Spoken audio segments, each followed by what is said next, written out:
So welcome, beautiful women joining us today. I'm Diana Claire Douglas, and I'm co-steward of the Being the New Human room, which is one of 32 rooms in the World Unity Week. We're coming to the end of the week now, and there have been wonderful conversations and experiential workshops of the broadest variety of topics you can imagine.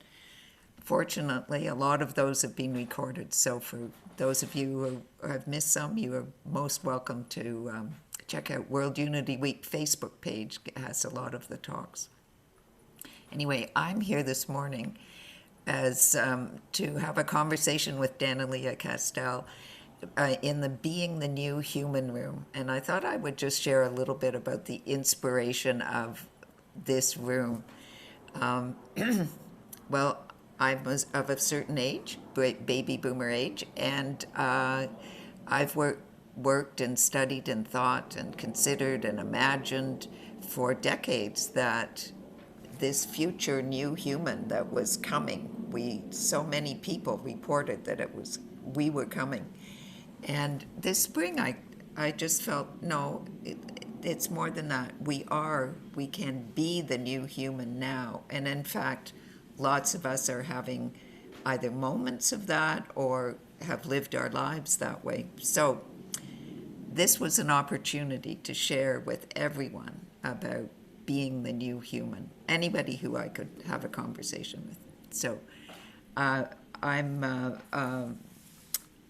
going to pass this on to Danielea to bring us together with her wonderful sounding, or whatever way she's going to do it, and then we'll start the conversation. So thank you. Thank you, Diana, and greetings, everyone. As is my way, I sometimes consult a book of poems that Andrea Matheson received from Gaia, from Mother Earth, actually 15 or more years ago. And so I decided to do that just before I came on here. And so I would like to share the poem, the message that was received, and then I would like to sound. So the plant that Andrea received this message through from Gaia is mock orange. Mock orange. And the message is, when I am met with love, my body opens and sings. Hold me in your hand's small cup as stone or flower, creature or seed. And in your warm attention, a great melding can begin. Do you know the power living within your palms? Thank you, Great Mother.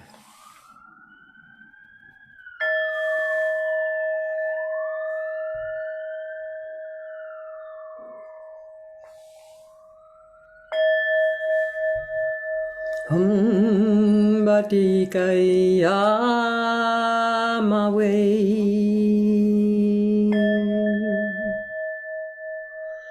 ho mawe kaya me o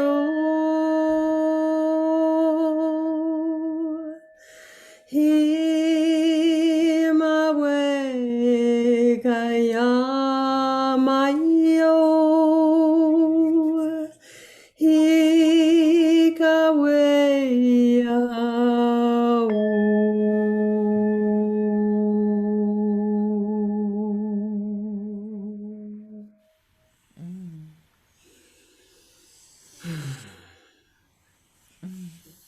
Thank you. Wow, vibrating all the way through my body.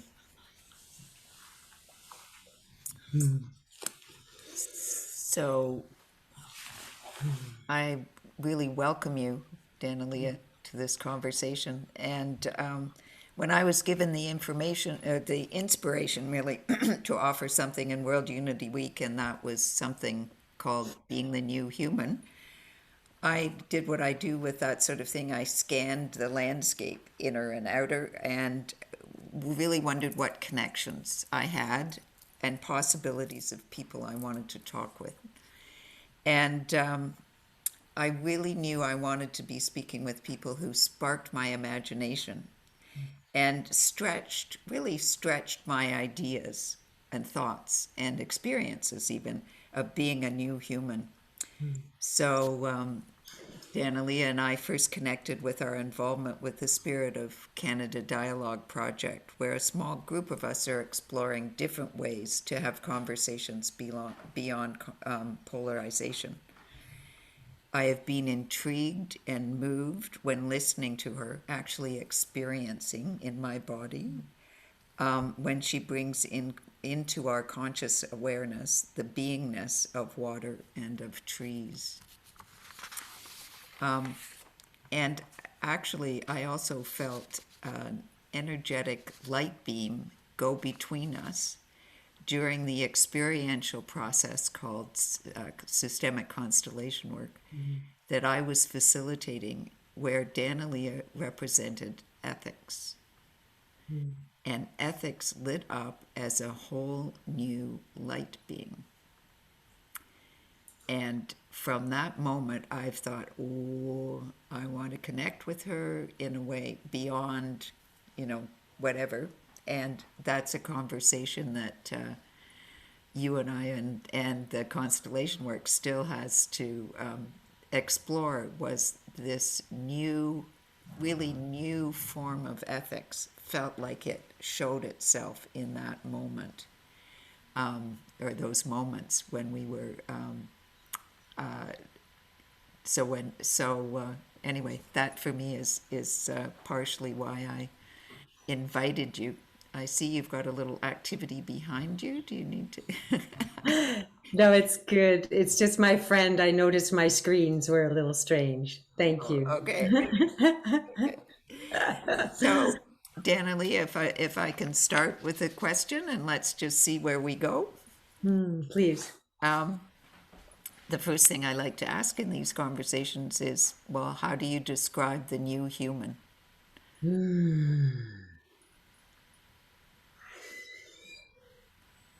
Whew.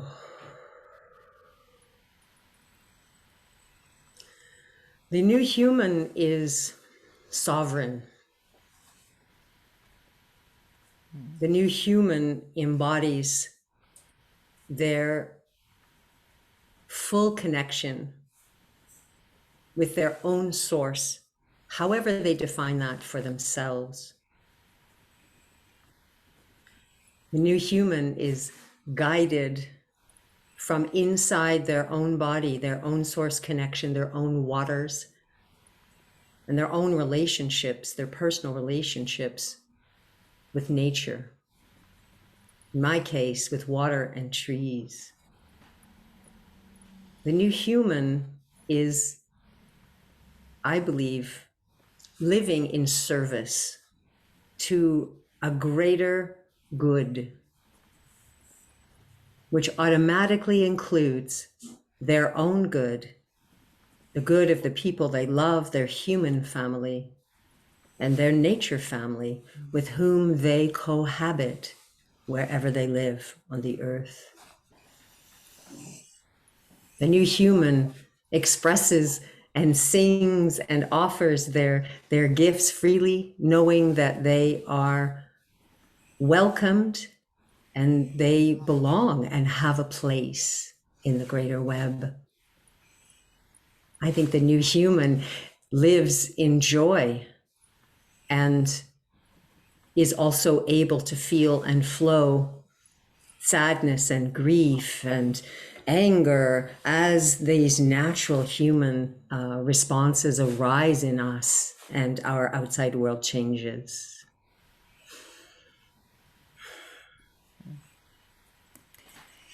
Wow.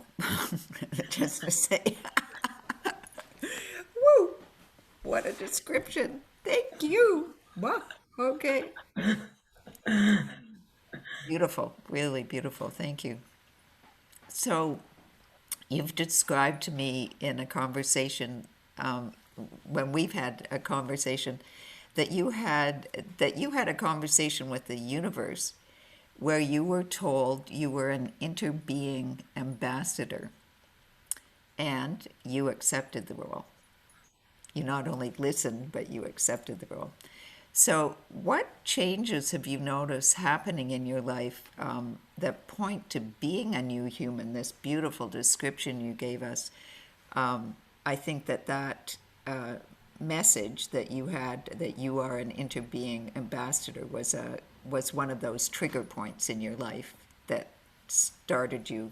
I mean, you had already been on a journey, but that was the main one. Was that 2008, I think? It was. And to be honest, from a small child, I knew that the family I was born into, the fighting, the conflict was not how humans were meant to be. I didn't have any other example. Our family lived in isolation, even though we lived, in a suburb in Toronto area. So I was very awake from the age of 5 and knew I had these incredible abilities, but I had no idea what they were. And to be honest, I really suffered being able to hear other people's thoughts, feel what they're feeling, but then see them say and do things that didn't match was very difficult for me internally. So really my prayer from a young age was, please show me why the frig I'm on this planet so I can fulfill this mission and get off. Like seriously, for 50 years. And then in 2008, when I was with the spiritually called to Haida, was when I, in a peak with the universe, finally asked the right question. Not why can't people feel what they are doing to Mother Earth, which I had been screaming inside for decades, but I had the wherewithal to answer, why do I have the ability to feel what happens with Mother Earth and her kin if all I'm going to do is judge and hate humanity? And then I was really snarky and I said, and by the way, literally with this attitude, and by the way, who the heck am I? And as loud as if these beings, I believe it was the Sitka spruce trees and Mother Ocean, they had spoken to me directly on this trip, I heard, you are an interspecies ambassador. And my whole life flashed before my eyes, and I just said, of course I am. And then I said, now how do I put that on a resume? So it took 2 years before I finally figured out if I was ever going to understand what this meant, I needed to go to who I considered my first relatives, which were the trees. So I went to sit with the trees. For 2 years, I sat with 4 different species of trees to listen. And I did. And they taught me. Yeah. Wow. Yeah, thank you. So, what are some of the teachings, like from the trees, and now you've communicated with bodies of water, and if you can share with us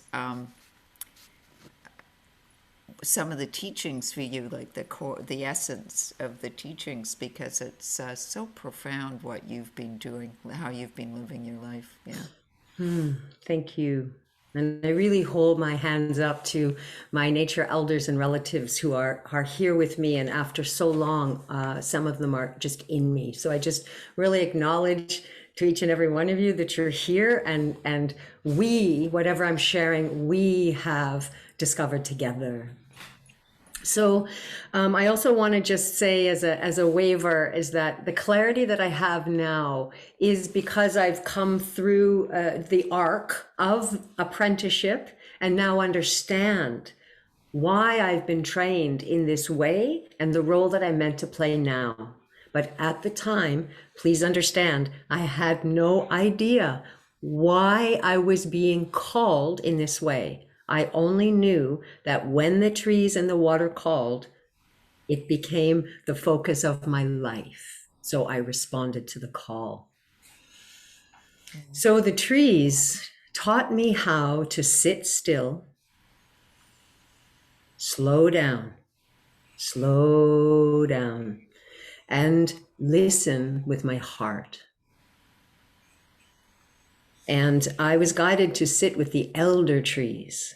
some of the oldest trees that are in my province. And these great elders live in a dimension or a way of being that is extremely slow. So this is how I noticed that with my own breath, I had to keep dropping deeper in my awareness just in order to be a match for them, in order to actually connect. So this is the key medicine from our tree teachers. And I think it's very, very, very integral at this time, because I believe that the capacity that we are developing as human beings, as the new human, is the ability to simply be. We've been perfecting the doing and the crazy doing and the too much doing and the busy doing, and we require to balance that with the ability to just be in the paradox, be in the there's no answer, be in nobody's right and nobody's wrong, and yet here we are. So our tree relatives taught me this. And when my training was complete with them, they sent me to the water and simply said, it's time to turn your attention to the water. And I did the same thing. I had no idea what I was meant to do. There was a pipeline issue in my community, but I was told to support the water, not the conflict, the human to human conflict. So I did what I did with the trees. I went direct. And that was, I took my first, what I call a water pilgrimage, or I became a human in residence, as I like to quip. Wow. I keep saying wow, I noticed, but I am wowing. Whatever. Well, and you know, if you flip wow upside down, you know what it says? Mom. Mom. Yeah, lovely. Okay, so I experience you as truly loving nature beings and expressing your love in perhaps new ways for some of us. So in some of your writings and in your conversation, you have said you were offered a romantic partnership with your local river. You've mentioned love bonds with nature beings, InterBeing partnerships, co-creative partnerships. You meet as equals. On this, when we were putting out the Trello cards for this, your bio, you called yourself an ecosexual artist. So I'm wondering if you'd say more, because some of that may be new for some people, that depth of relationship with nature beings. If you're Thank you. okay that I asked you. Yes, absolutely. So I need to acknowledge, I wish to acknowledge that this week in the interviews, this is my second interview, it's really the first time that I'm sharing what my experiences have been in the past 12 years. And there's the part of the reason for that is that the dominant language in the human world is verbal language. And there hasn't been the terminology or the vocabulary in the English language to describe my experiences. So I am an artist and I make up words if I need them. And I think that has a lot to do with the fact that I'm also a sound, what I call a sound weaver and a sound healer. So I make up words that match the resonant frequency of the experience that I have. So, you know, you'll see a variety of terminology that I use, and I personally am not attached to language, the verbalization, because it's only an indicator of my embodied experience, which is more important. You know, I'm more interested that people actually feel the transmission from the frequency of my voice or my body direct to their body, who will understand it directly without need for verbalization. So the ecosexual term, it's interesting. It was actually a young man in Cape Town who had just sang with me to a tree, and we were having some lunch afterwards.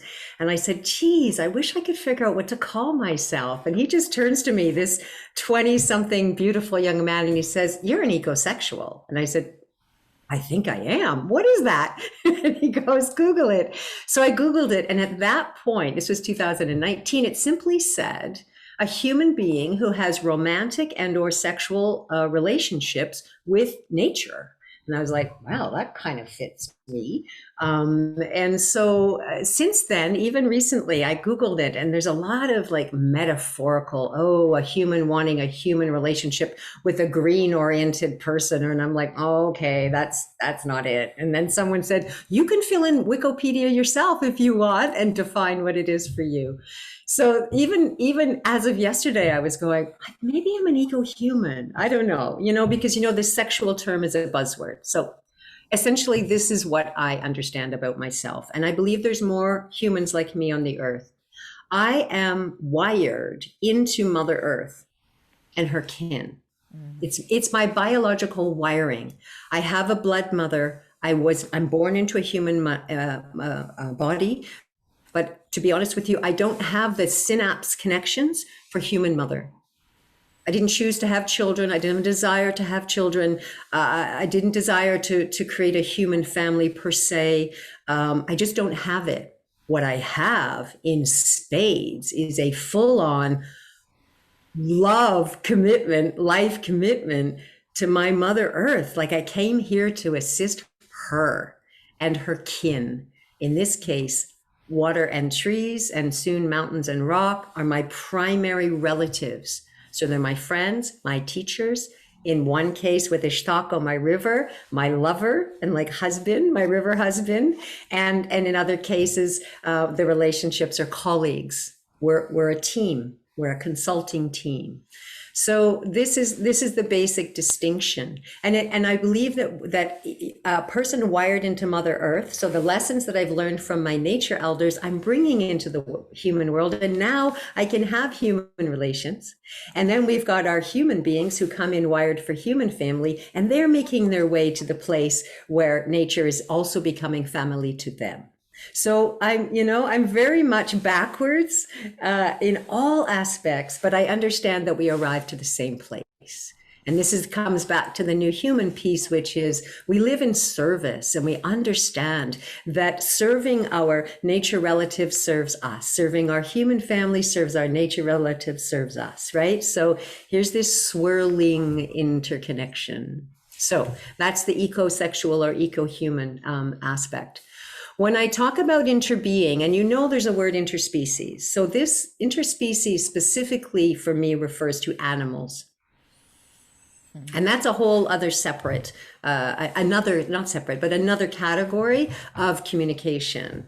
I actually can communicate with animals, but it's not my role. It's not my position. I use interbeing because water, capital W, is a being. It's a master element being. And trees, of course, are a species, and yet interbeing serves me most. So the piece about interbeing relationship is such that, for example, Ishtako, my river. There was a moment when I came back from my original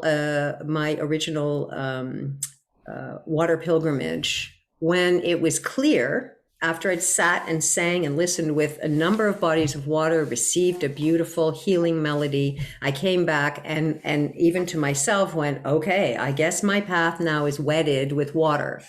And so I took all my tree paraphernalia. I was full of all the gifts from my tree relatives, and I took it back to the forest and I sang it back into their landscape. And then the message I got from Spirit was that it was time for me to begin doing water ceremony. Well, I'd been a ceremonialist in other regards, but never with water before. And I didn't know what to do. And I was scared, but I was obedient. And so I Googled and saw that World Rivers Day was happening like a month from the time I got that instruction. And I said, okay, I'm going to do a water ceremony that morning. So I put out the Facebook group, but nothing else because I just didn't know what to do. And I was putting it off and putting it off. And finally I was like, okay, I have to do something. So I took a mason jar like this and some tobacco. And at 10 o'clock at night, I went down to my river, Fraser River, whose Claytley Tene name is Ishtako. And I'm down there at 10 o'clock at night. It's pitch black, you know, there's nobody else there. The cut banks rising up before me and the car bridge with the occasional car in the distance. And I just said, Fraser, my name is Danielea. And I'm bringing people to your banks in 3 weeks to sing and drum and to say thank you to you. And I just thought you should know.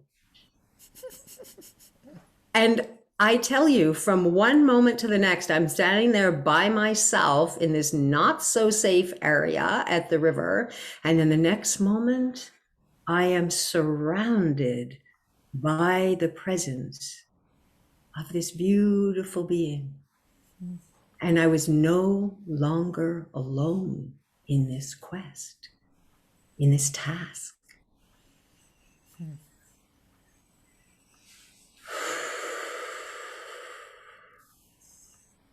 So I said, I'd like to take you home with me, if that's okay.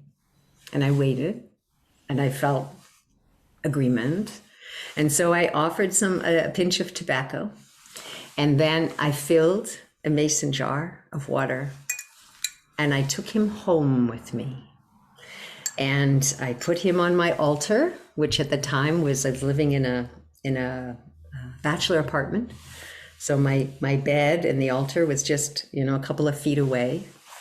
And he was there for 3 days. And on the third day, I literally rolled out of bed at 7:30 in the morning, grabbed the jar and went, "Great Fraser River, you're the river of life. Great Fraser River, you're the river of life." Now that became a song, there's 3 songs dedicated to Ishtako on my Thank You Water CD. But what happened that was key is that we began to communicate with each other. So we moved from my altar to the middle of my kitchen table. And then when I was at my computer, which was in the same room as everything else, and I was stuck, I would just be drawn to the table and him. And I would get up from my computer, take him, and I would sit on the couch and I would just put him in my lap. So we're physically in contact. And I would just sit there and just, not really do anything, muse, breathe, be together. He might slosh if I jiggle. And then all of a sudden, this log jam in my brain was gone. And after the first time this happened, I was like, dude, thank you so much. And so then I go put him back on the table and go back to the computer. So the thing that I believe when I look back is that not only were we communicating, and this was wordless, he wasn't using words with me, although we sometimes do, it was just drawing my attention. So this is why in my mentoring work with people, I say, if you feel a pull, if you're walking in the forest or at the river, if you feel a pull that pulls your attention, I believe somebody's calling you, and follow it. Let your body lead you until that impulse stops and see who is in front of you. So what makes our relationship, Ishtako and mine, really intimate is the fact that I slept with him every night like this for 7 months. And believe it or not, a body of water, I sleep like this and it fits beautifully in there. And where he's chilly when we first embrace, of course, as my body heat mixes with him, he becomes warm as well. And I would wake up in the morning and he'd be against my belly and he'd be the first one that I would address and speak to when I wake up. And sometimes I would lay back and I'd put him on my belly and I'd jiggle my body and he'd make noise and we'd sing together, etc. So, when I look back, and there's more, but when I look back, I think that the sleeping together, and I do suggest this when I do water workshops, I think that that helped me embody the ancient wisdom that's in our waters, in all waters, and really helped me. Um, yes, it just really helped me embody the consciousness and the ancientness of water, which informed my waking life. Thank you. Thank you. Oh, wow. Yes, another wow. We go. Okay. So, in 2019, you went through quite an experience when you were in Cape Town, South Africa. And it seems to me that something shifted again for you, but a big shift, you say. So I wonder, I'd love to hear a little bit more about that story, what happened to you, but and I understand that part of it is that you now can really communicate that how humans and nature beings can dialogue directly with each other and in equal partnership with each other. I'm wondering if you could say a little bit about that for us, because it's a, it's a good story. Hmm. I mean, a good. I don't mean that as a story. You know what I mean? Yeah. Mm-hmm. Mm-hmm. Mm-hmm. I went to Cape Town, South Africa, under the guise of taking a storytelling in community course, so traditional storytelling. And I have a background as a playback theater artist, so I have a strong background in biographical storytelling. This was traditional storytelling. And it was interesting because when I look back, I see that my initial motivation for going was actually off kilter. I mean, it was all supposed to happen, but I went to learn traditional stories because I thought people wouldn't relate to my stories, even though I have hundreds of them from 12 years. So that was really interesting that it was a shadow part of me that said, here, go and take this trip. So I did. I went through what's called a dark night of the soul, and this was a very physical storytelling course. And within 3 hours, I had wrenched and torn like almost every ligament in my left knee, like within 3 hours of landing in Cape Town. And I was there for 7 weeks. Oh, joy. I booked extra time. And every single day, I had something bad happen to me. I was mugged. I lost my place to live. I gave the woman all my money. I mean, it just went on and on. It was so ridiculous that it became very clear to me and to the teachers in my storytelling course that something other than what I understood was going on. But I was helpless to change it. And I'm a super empowered human. At least I thought I was. And I was 10 years into my apprenticeship. I thought I finally knew what was going on. But slowly, day by day by day, my sense of self was stripped away. Now, coincidentally, at the same time, I met Nokopila, and we recognized each other. Nokopila is a 400-year-old wild fig tree who lives on Kloof Street in downtown Cape Town. Her name means the all-healing mother tree, and she's actually very famous. So these really incredibly just debilitating things were happening. And yet I had this one thing that felt, oh, I remember who I am. I sing and I speak with trees. So I did have that piece, but she was on the other side of the city and travel was difficult and mobility was difficult for me. So it wasn't until I came back that through a course Andrew Harvey just happened to be teaching exactly when I came back that I actually understood that it was a dark night of the soul that I was going through. Now, what he explained, and I'm going to take a second to just share this because it's important, I think, for others as well. He spoke about the fact that there's a dark night of the soul we go through originally, which is when we open up to this idea that there is oneness, right? We are connected to all beings. So that's the first dark night of the soul.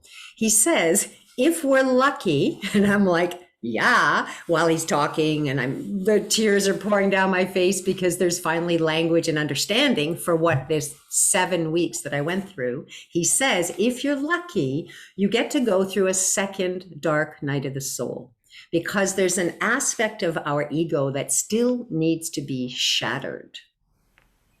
still needs to be shattered. And he said, each person's dark night of the soul will be designed perfectly to be the triggers and the trauma that you cannot handle. And because you cannot handle, you cannot help yourself. And in the cannot help, you must surrender. And my childhood wounds are what came up. Cape Town is, I would say, the quintessential place of the polarity consciousness. It's in 4 or 5 different areas. So as I'm an incarnator, I embody wherever I am. It was coming up through the earth, including the litter and the trash, which I never walk by, but I literally, because of my knee, get this, how perfect it was, I couldn't even bend. I couldn't even bend to pick up a piece of garbage, not one. I was like, okay, but I had to walk by it. I had to feel it. I had to see it. I had to, etc. So when I left, when I finally got on the plane, literally all that was left in my consciousness was I sing with water and trees, and my awareness that I had been given, again, the greatest gift in my world that I could ever have been given, which was a second InterBeing partnership, but this time with a tree, with Nokupila. So when my feet were back on the ground on Canadian soil and I started to integrate this experience, this is when I realized for myself that it was a graduation experience from apprenticeship with more than 45 bodies of water and trees up until this point around the world. And I was now in what I would call co-creative partnership with nature, with my nature elders. And it was literally a month after that I received Om Tare Tree, which is a melody that the trees gave me saying, please share this with us so people can sing it. I realized this was not given to me for my healing. I was the messenger to send it out. And then it was 1 month after that, I was in Alaska with the Kogis, Mamo Sanchina. He's a water mamo from from Colombia. These are the elder brothers. And I was recognized, and they gave me an initiation of the Teyuna energy. And they said, you are going to be stepping up into co-creative partnership with Mother Earth. And that was 2 years ago. And that is literally the place that I find myself now, is co-creating with nature on a planetary level. But the 2 years that have gone on since I returned from Cape Town to now were also opportunities for me to devise experiences, to invite other people into a deep listening and dialogue experience with forests. Those are called listening earth lodges. And then when COVID came onto the planet and mobility stopped, then I discovered that it's actually possible to draw on the bonds of connection I have with these relatives, the heart bonds, the feeling bonds. I can actually invite them to the Zoom table, and they come. And not only can I do it with my relatives, but through a Water Unity meeting and a request I made to the group, would we like to bring Water's voice to the table? Then, and they said yes, I discovered that by inviting a human being to presence themselves by name, and then invite a body of water that they have a heart bond with to the table, that I could feel the energetic imprint of that water being arrive at the table. And as it went all the way around and we assembled, I could feel what I call the water field materialize. And to be clear, the water field already exists. This is not something that I call or dismiss. It's inside and outside. I think the word when I call in is operative, just meaning that we call the water field closer and we particularize it with the individual water bodies that presence at the table. Mm-hmm. And I will say that every single body of water has its own unique character, spirit, and voice. So it is distinguishable from water, capital W, the great oneness, and yet it is of that oneness and the same as well. And so the last piece I wanted to just share is that the World Water Law, as many of you know about, that proposal was brought out last year at World Unity Week, I think on June 24th, 2020. And when I heard about the World Water Law, I read it, and I have a background in law. I'm already an advocate of the rights of nature. And when I read this World Water Law that was about protecting our external sources, and I immediately thought to myself, what if the World Water Law walks around in us? How could we embody the World Water Law?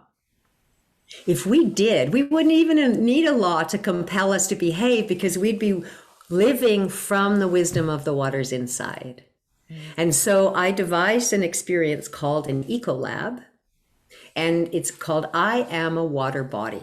There's in fact one happening in 2 hours, and we have spaces still available. But what it is it's a journey inside to the waters of your own body, to connect and to dialogue through specific doorways of consciousness. And so this is where the word ethics also ties back into our conversation, is because the doorways of consciousness have to do with, one of them is, imagine I live in a world built on water ethics, right? And then another one is, what if water ethics walk around in me? And then the last one is, I am water ethics. So you see that Listening Earth Lodge, the I Am a Water Body Eco Lab, these are what are called interventions or social art interventions. So they're opportunities for individual human beings to partner and dialogue with a nature relative, a tree, or in this case, the waters inside your own body. So this was me stepping up into beyond the role of my relationship with these elders to create opportunities for other people to, and for myself and my elders to hold space for people to do that. And so this is where we arrive now, where I believe that where we're headed as new humans is that we're headed to a full co-creative relationship with nature. So it's not general, it's very personal. So the trees, Diana, that you are drawn to are the trees that are a match for you. And again, in my mentoring work, I help people match themselves with a tree or body of water, and just help guide them in the process of deepening your relationship. So that as you live your life, if there's questions you have, or you just feel a need to interface with other than human consciousness, you have your tree as your ally, your friend, and as far as I'm concerned, it's a life partnership. And then you can bring your tree into your life and into your world. And so then we're all doing that. Right? 7 billion people. Imagine everyone is partnered with one body of water and one tree. The sacred web of connection with nature would be rewoven. Right? Sure. Wow. Yes. Yes. Yeah. Thank you. I've actually this week during the ceremony with some Mexican constellators, and we're talking about bridging the rainbow bridge, and as part of the prophecy of the eagle, the condor, and the quetzal, which Chief Phil Lane Jr. has been stewarding and bringing forward, and it's sort of landing. The prophecy has been landing, and the next stage of it is the reunification of the continents. And so we've been working deeply with a group of us with Spanish-speaking constellators and English-speaking constellators, coming together and bridging, because it's about the rainbow bridge from the Americas to the other continents. That's what the prophecy is, that it will come out of the Americas to this rainbow bridge to the other continents. And it was interesting because earlier you spoke, what you were speaking about is people like you are wired to the earth being, and then there's those who are human and that we're meeting, like that was a bridging. So I'm just aware of this this is alive here in this week, in World Unity Week, the bridging between worlds. Anyway, in one of the guided journeys with which were very deep, was I met another not the tree that's a physical tree outside my door, but another tree, and she's a huge, huge, huge. Oak. I mean, massive, massive, like mother tree. And I was inside the tree, as the tree, and this energy. So her roots go forever, and then and I was inside the tree, and the energy was, I was being spun, like, so my physical body was inside the tree, and I was spinning, spinning, spinning, and shooting, shooting up, so from the core energy, and then shooting up out the crown of this massive tree. And I've been inside the tree for this week, like while we've been here, like I'm still in it. It's so alive, that experience for me. And then the really confirming thing. So I think this is one of the things that can happen, is we have experiences, and then the world shows us confirmation. So very soon after I had this experience, Pat McCabe was talking, Sister Pat McCabe, who's an Indigenous elder, was talking about the British Isles, and that there's a long story from the British Isles of a mother oak tree that is connected to the world. So it was like, oh, I was in that tree, because my heritage is the British Isles. So it's like what we now call the British Isles. So anyway, I just wanted to share that, because your story brings up that kind of, we are able to have these kinds of experiences. So I've really loved your sharing it, the specific things. So I'm wondering if we generalized a little bit to what do you think the skills and capacities we need to develop and are being developed as the new human? So from you, I hear there's the co-creative partnership. This is absolutely a necessity, I would say. But can you see in your work with people and stuff other capacities developing?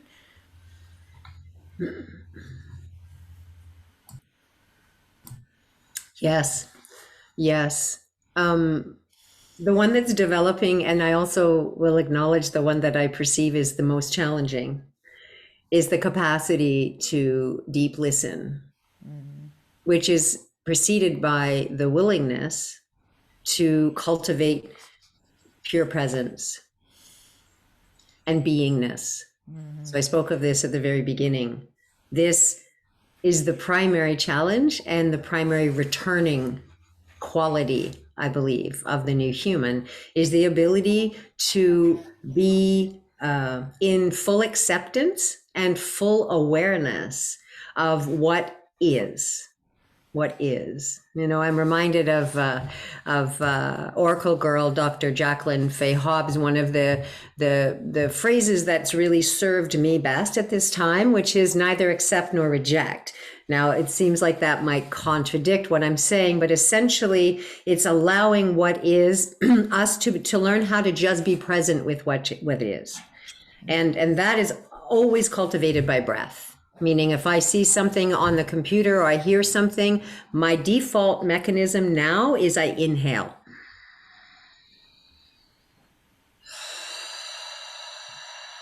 And that inhale is the yes. It's just yes to what is. It's just yes to what is.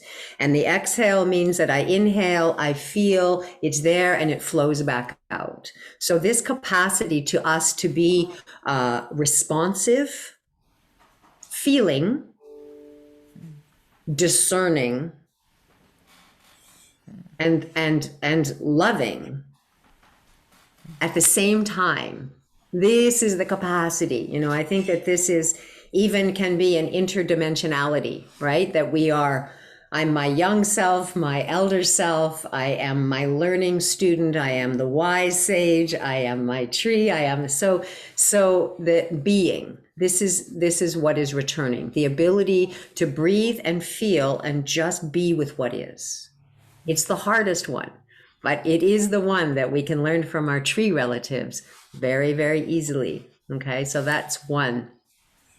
The other capacity that's coming online is really learning to trust and act on our intuition.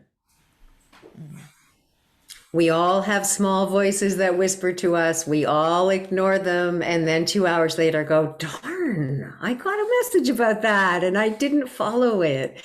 So that's trusting the faculties that we are all been given to different degrees, which is the knowing, just the knowing without being able to prove.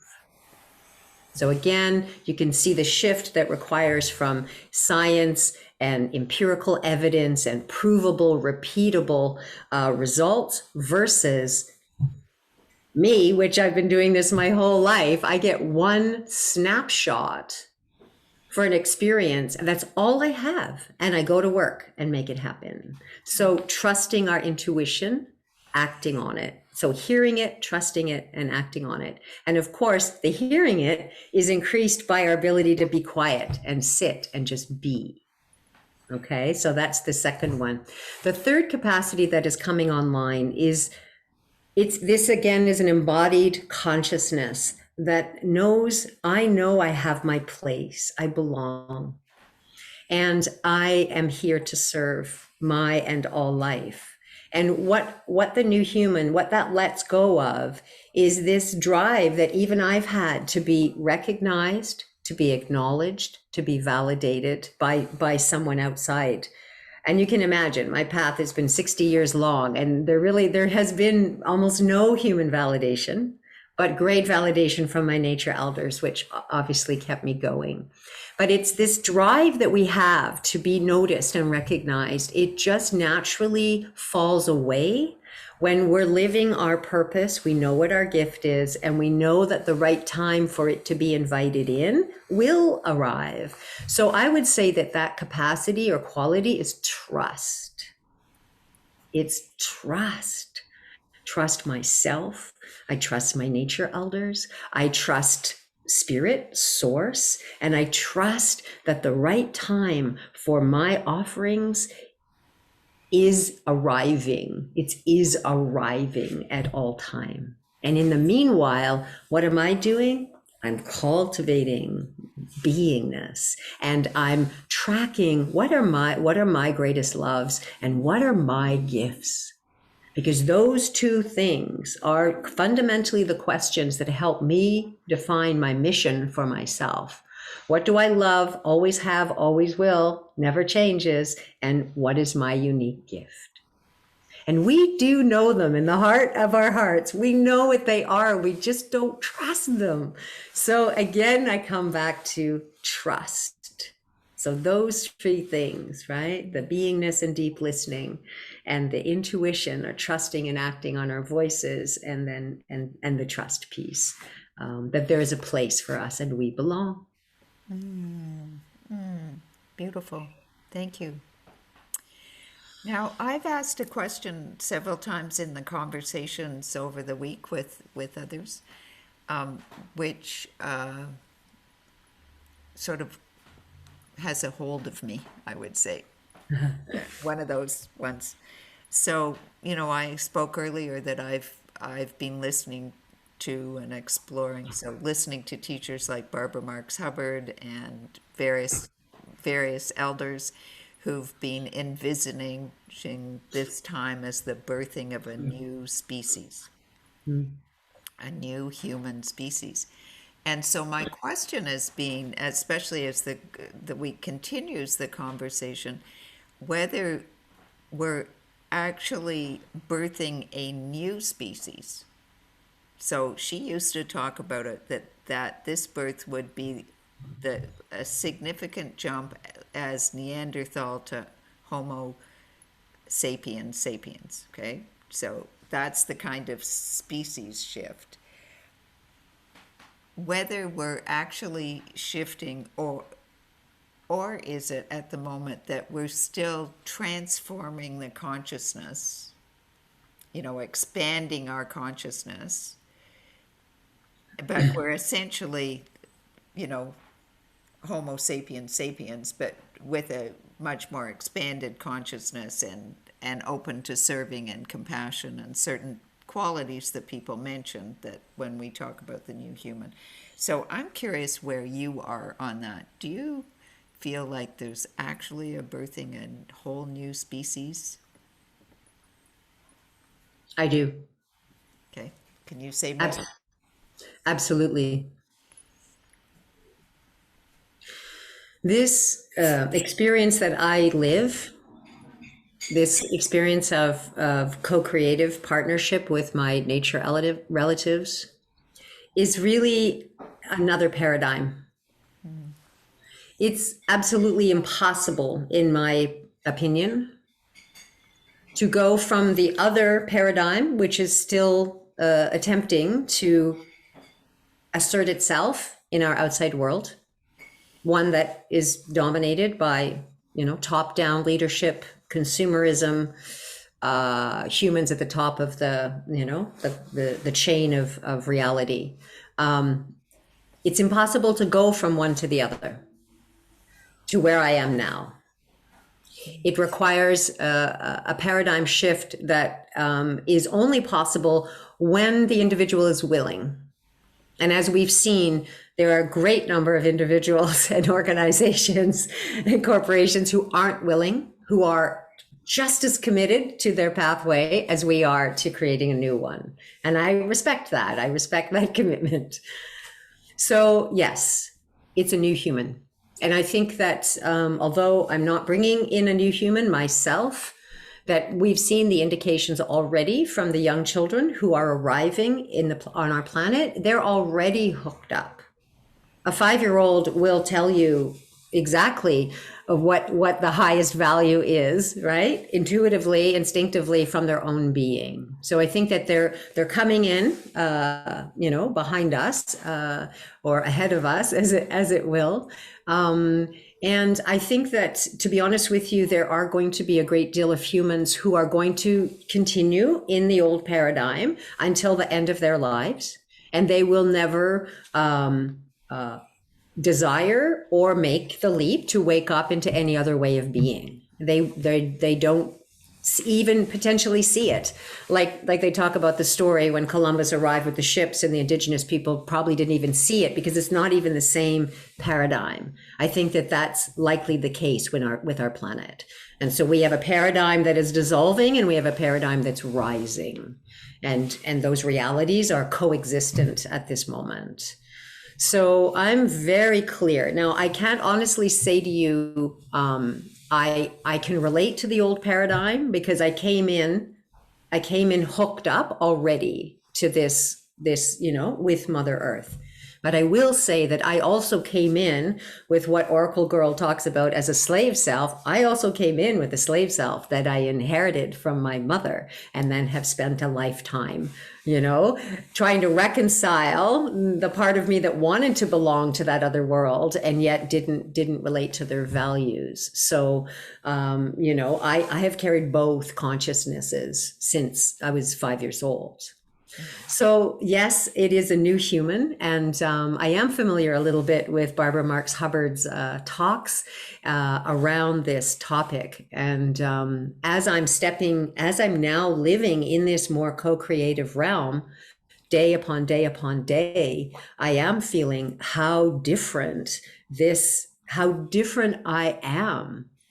In fact, I go outside my house. I've just been noticing this over the past week, and it's less and less possible for me to relate to the world.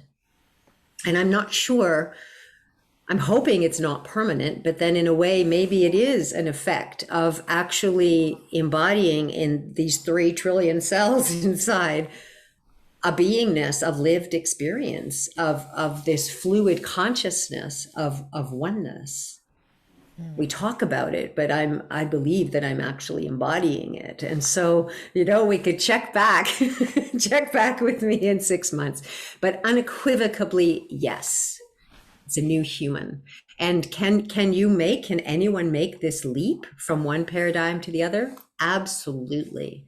But there's something in your soul, there's something that is fundamentally in you that is wanting to materialize, that is wanting to incarnate in this new world, that will be the strong enough impetus to begin to let go of some of those very, very old and ingrained patterns of thinking that I am the highest value in my life.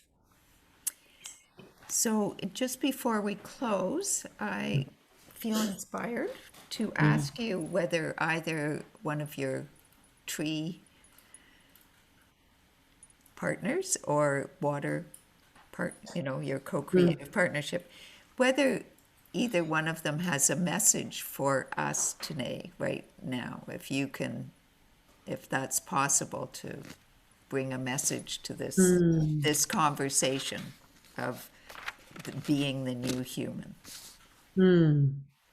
Thank you. It's actually not something I've ever done before. So I can check. And there is a message that Mother Ocean gave to me, though, that also I think is really important for me to share. So I welcome the opportunity to just see what happens here. Okay, thank you. Beloved Nokopila, greetings, dear one. As you can hear, we've been in conversation about our and my relationships with our other team members. Is there a message that you would like to offer to us through me?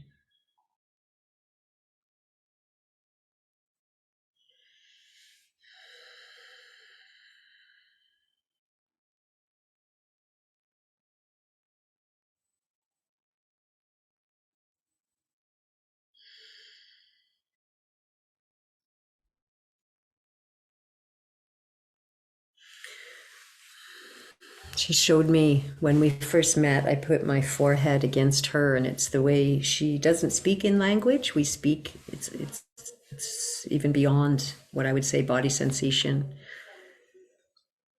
I heard in me, remember love. And then she showed me, there's a theory that her roots go right down into Kamisa, who's the underground sacred waters that flow from Table Mountain to the ocean. So then I heard it again and saw, remember, love flows deep.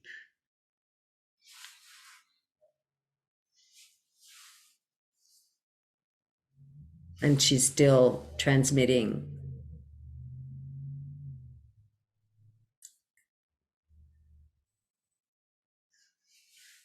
Love flows deep in us as humans.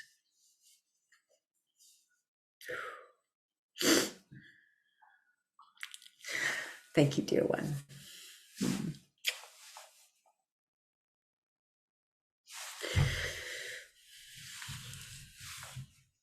You know, I need to just acknowledge with Nokopila that as I shared in the beginning of my journey, I sat with the Sitka spruce, the red cedar, the willow, and the cottonwood. These were the 4 species of trees that I was guided to sit with. And rarely did trees ever speak to me. I sang to them in gratitude, but we spent silent time and or telepathic communication, heart to heart, without words, but sometimes with words. So you can imagine when I met Nokopila, I have beautiful pictures of her. She's enormous, but her love is right out on the surface. Everyone has this experience with her. Like she is the quintessential embodiment of unconditional love. So that was unusual for a tree to be radiating this level of energy right on her surface. So I just really need to acknowledge that she is, and her name, Nokopila, is in Koi. And as I said, she's the all healing mother tree. The last thing that I would like to share, I mentioned the Eco Lab earlier. I've been doing these Eco Labs free to any person or group who desires or feels the call to communicate with their waters inside. And in the 10th one, which happened to be with a group of people on Fiji, the island of Fiji, through my dear water sister, Tessa Teresa. And of course, they're calling in their water bodies to witness while they go inside, and everyone called in Mother Ocean, including myself. So when the journey began, I always have a choice to either stay in the water field outside and interact with the elders who have been called in, or to do the journey myself. So with so much Mother Ocean, and I know that my work is now more with her than freshwater at the moment, I immediately said to her, Great Mother, how can I serve you? And I heard, saw, felt, knew her say, see me in my wholeness. See me in my wholeness. See you in your wholeness. So I made my own meanings with this. I knew from in my heart what she meant by this. And so I've begun to do new ceremonies and have assembled a sound weaving team. I've held this dream since 2009. And we are now doing wholeness ceremonies where we embody our wholeness and we transmit the frequency of wholeness through sound and movement and light to particular nature elders or watersheds on the planet. And we actually did one yesterday with, believe it or not, it wasn't to Mother Earth or to Mother Ocean, but it was with Mother Ocean and with Mother Earth and with the watersheds of the world, like partners, arm in arm, streaming this beautiful wholeness energy in, through, under, and around our beautiful planet. So I really offer this because it is a paradigm shift, right? This is a paradigm shift from, oh, we've screwed up and we want to help you, we want to fix it. And my response is, we're the ones that screwed it up. I think it would be really good if we just pulled out of the way, let Mother Earth do her deal. They know how to do this. So this is the difference. We're not sending this energy to the earth, say, oh, please, I hope you fix yourself. And, oh, I'm sorry, we cut down all the trees. And you notice it's none of that. It's a freely given, unconditional transmission of wholeness energy that says, you know best how to use this to serve your eco community. We honor you and respect you and share our greatest gift, which is our own wholeness and our own love with you without condition. So see her in your wholeness when you think of Mother Ocean. Yes, there's oceans, there's islands of plastic. Yes, there is. And she's still pristine in her spirit and in her divine blueprint. And when we hold that for her, that reality will begin to manifest itself. Doesn't mean we don't stop. We still continue to clean up, but your awareness is not, oh, we did this. It's more, I see you. I see you. You're muted. You're mutable. You're mutable. Mutable. I'm wondering if you would like to sing something as a closing, or do you feel moved to that? Or I do actually. I would like to sing the melody that was given to me by the trees, and it's called Om Tare Tree. And I asked the universe for an original melody that I could record for the Om Tare mantra. As I'm sure many of you know it, this is the compassion mantra, and so I asked the universe to give me an original melody that I could record. The one that I sing is from Chloe Goodchild, so it's hers. And so a couple of months later, I was given a melody one Saturday morning, and I thought, oh, great, it's come through. And then they showed me a picture of my local grove of Douglas fir trees, and I realized, oh, I'm supposed to go there. So I took my Shruti box and I took my drum and I went there. And as soon as I arrived, grandfather's son laid out a strip of sunlight. I put my yoga mat down in it. I put my Shruti box at my right foot and my drum at my left, and I laid down and went to sleep. And when I woke up, I was singing this melody, and they were showing me an image of us singing this and dancing it with our trees. So this melody is available for free and or donation download on Bandcamp, and all donations go to Tree Sisters to plant trees. And yes, I invite you to sing this melody to your trees.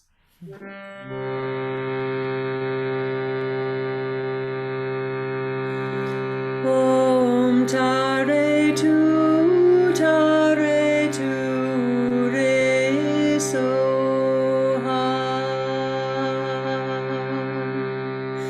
Om Tare Tu Tare Tu Re Soha. Om Tare Tu Tare Tu Re Soha.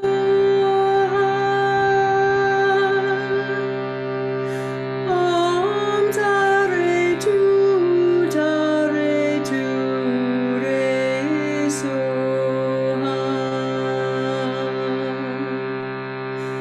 Om Tare Tu Tare Tu Re Soha. Om Tare Tu Tare Tu Re Soha. Om Tare Tu Tare Tu Re Soha. Om Tare Tu Tare Tu Re Soha. Om Tare Tu Tare Tu Re Soha. Om Tare Tu Tare Tu Re Soha. Om Tare Tu Tare Tu Re Soha. Om Tare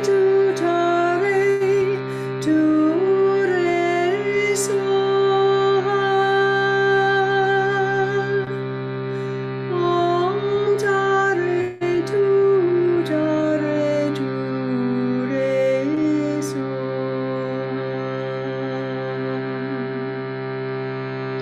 Om Tare Tu Tare Tu Re Soha. Om Tare Tu Tare Tu Re Soha. Om Tare Tu Tare Tu Re Soha. Om Tare Tu Tare Tu Re Soha. Tu Re Soha. Tu Re Soha.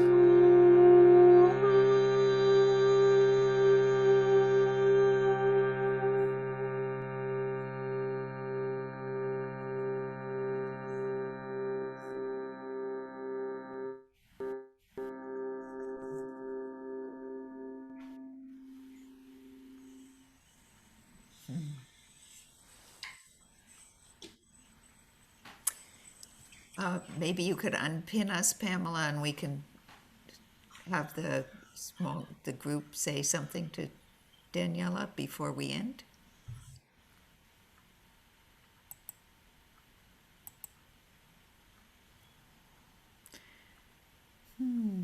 I just want to thank you. Wow, again, another wow. But what a conversation. I so appreciate it. And your open sharing and your inspiration in the life you're living. And yes, thank you, thank you, thank you from me.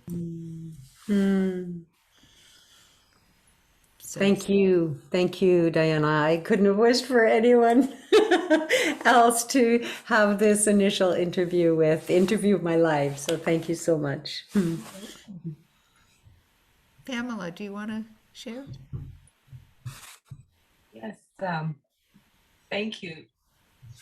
Thank you, Danielea. It was great to hear your story. I've been in a few workshops with you, so I really appreciate the deepening of the message that you're giving, and learning how to embody it myself with it. Yes, you are. Dinika, do you have anything you'd like to share?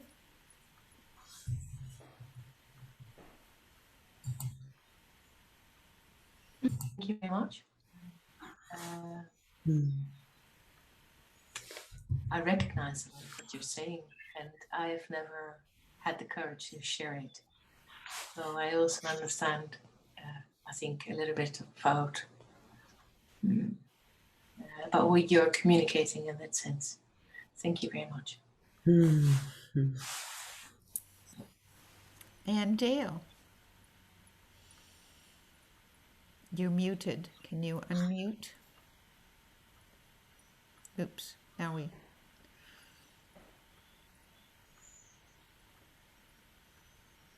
You're still muted and no video, too.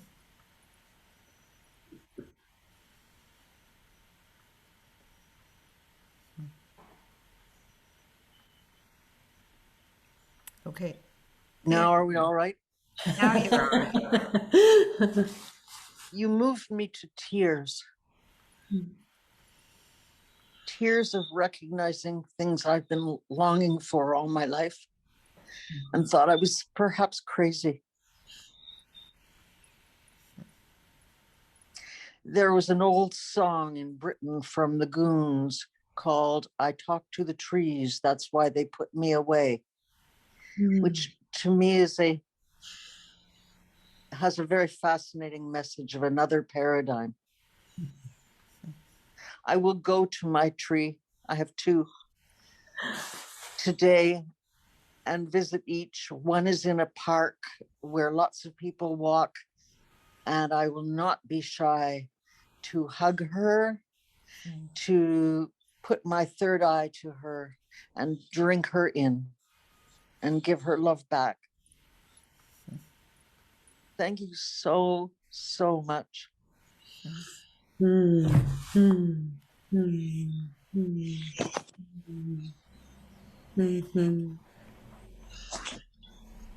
So thank you, Danielea. This has been beautiful. You're welcome. You're welcome. I just really want to acknowledge, Andial, one of the roles that I find that's most important that I play as a mentor and a guide with others is simply to help you validate and unpack your experiences.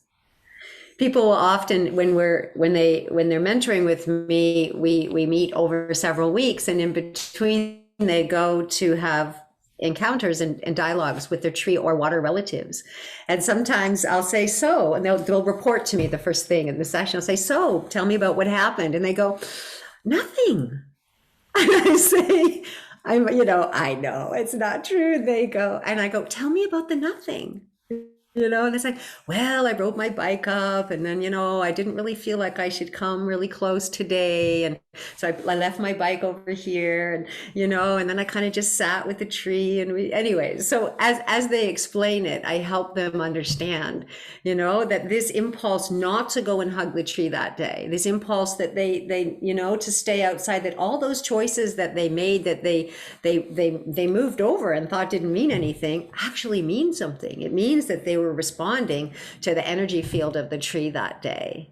And so this is important because, as you say, we haven't had anyone, we haven't had the elders, we haven't had someone who's gone before, right? To say, you know, a child comes home and says, hey, this happened to me with the tree. And then they're like, yes, that happens sometimes, you know, tell me more about that. So it's important that we do have someone who, with my particular understanding, who can hold space while you share, and then also help you unpack what happens. Because there's tremendous gold that we receive and we transmit, right? Because this is two-way, this is reciprocal, that happens. And so when you begin to become sensitive to the subtle ways in which our nature elders can communicate with us, your relationships become even more rich and more deep. And I would suggest, just as a little suggestion to you, rather than just coming up and hugging and doing that, I suggest you sit with the tree and tell the tree what you heard today. Like, just talk to the tree like you would a friend, saying, I was on this call and I just exactly that. So tell tree what happened, and then leave a space and for tree to respond back to you. And then this is where we're having a conversation with another being in the same way, really, that we do with a human friend. And feel free to email me and let me know what happened.